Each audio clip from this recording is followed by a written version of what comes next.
Hello friends, പുതിയൊരു വീഡിയോയിലോട്ടേക്ക് എല്ലാവർക്കും സ്വാഗതം. നമ്മുടെ വീട്ടിലെ തേങ്ങയും റവയും മാത്രം വെച്ചിട്ട് ഒരു ഈസി ബ്രേക്ക്ഫാസ്റ്റ് റെസിപ്പിയാണ് ഇന്ന് കാണിക്കുന്നത്. ഇതിൻ്റെ കൂടെ നമുക്ക് കറിയുടെ ആവശ്യമൊന്നുമില്ല, നമുക്ക് കട്ടൻ ചായയുടെ കൂടെ ആയാലും കഴിക്കാവുന്നതാണ്. അപ്പോൾ ഇതെങ്ങനെയാണ് തയ്യാറാക്കുന്നതെന്നുള്ളത് കാണിക്കാം.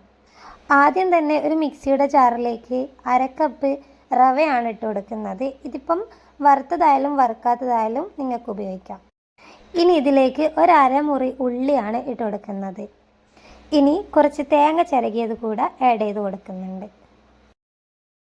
ഇനി ഇതിലേക്ക് അല്പം ഉപ്പ് ചേർത്ത് കൊടുക്കാം. ഇനി ഇതിലേക്ക് ചെറിയൊരു പച്ചമുളകിൻ്റെ പകുതി ഭാഗവും കുറച്ച് ജീരകവും ഒരു തണ്ട് കറിവേപ്പിലയും ഞാനിതാ ഇട്ട് കൊടുത്തിട്ടുണ്ട്. ഇനി ഇതിലേക്ക് ആവശ്യത്തിനുള്ള വെള്ളവും കൂടി ചേർത്ത് അത് നന്നായിട്ടൊന്ന് മിക്സിയിൽ അരച്ചെടുക്കാം. നമ്മുടെ ദോശമാവൊക്കെ ഉണ്ടാക്കുന്ന പോലെ തന്നെ അതേ ഇതിലാണ് ഞാനിപ്പം ഈ ഒരു കൂട്ട് അരച്ചെടുത്തിട്ടുള്ളത്. അത് കണ്ടില്ലേ, ഇത്രയും തിക്കായിട്ട് വേണം ഈ ഒരു കൂട്ട് നമ്മൾ അരച്ചെടുക്കാനായിട്ട്. ഇനി ഇതിലേക്ക് നമുക്ക് അല്പം കൂടി ജീരകം ആഡ് ചെയ്ത് കൊടുക്കാം. അതിനുശേഷം നന്നായിട്ടൊന്ന് മിക്സ് ചെയ്യുക. 4 അപ്പം ചുട്ടെടുക്കാനുള്ള കൂട്ടാണ് ഞാനിപ്പോൾ റെഡിയാക്കി എടുത്തിട്ടുള്ളത്. ആൾക്കാരുടെ എണ്ണത്തിനനുസരിച്ച് നമ്മൾ ഇതിൽ യൂസ് ചെയ്തേക്കുന്ന ഓരോ സാധനങ്ങളും നിങ്ങൾക്ക് കൂട്ടിയെടുക്കാവുന്നതാണ്. ഇനി നമുക്ക് അപ്പം ചുട്ടെടുക്കാം. ആദ്യമായൊരു പാൻ ഇതുപോലെ അടുപ്പത്ത് വെച്ച് വെളിച്ചെണ്ണയൊക്കെ ഒന്ന് ഒഴിച്ചു കൊടുത്തതിന് ശേഷം ഇതുപോലെ ഒന്ന് പരത്തിയെടുക്കാം.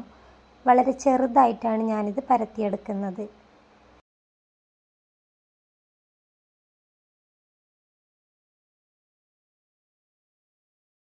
ഇനി ഈ ഒരു ഭാഗം വെന്തതിന് ശേഷം തിരിച്ചിട്ട് കൊടുക്കുക. അതിന് ശേഷം കുറച്ച് വെളിച്ചെണ്ണയും കൂടെ നമ്മൾ അതിൻ്റെ മേലെ അപ്ലൈ ചെയ്ത് കൊടുക്കുന്നുണ്ട്. അങ്ങനെ ആദ്യത്തെ ഒരെണ്ണം ചുട്ടെടുത്തിട്ടുണ്ട്. ബാക്കിയുള്ളത് നമുക്ക് ഇതുപോലെ തന്നെ ചുട്ടെടുക്കാം. വളരെ സ്വാദിഷ്ടമായിട്ടുള്ള വിഭവം റെഡി ആയിട്ടുണ്ട്. ഇതിൽ നമ്മൾ ചുമന്നുള്ളിയും ജീരകവും ഒക്കെ ചേർക്കുന്നത് കൊണ്ട് തന്നെ നമുക്ക് നെയ്പത്തിരികളൊക്കെ ഒരു ടേസ്റ്റ് ആയിരിക്കും കഴിക്കുമ്പോഴുണ്ടാവുക.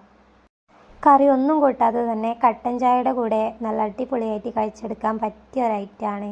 നിങ്ങൾക്കിത് ഇഷ്ടമായെങ്കിൽ തീർച്ചയായും ട്രൈ ചെയ്ത് നോക്കുക. Bye bye.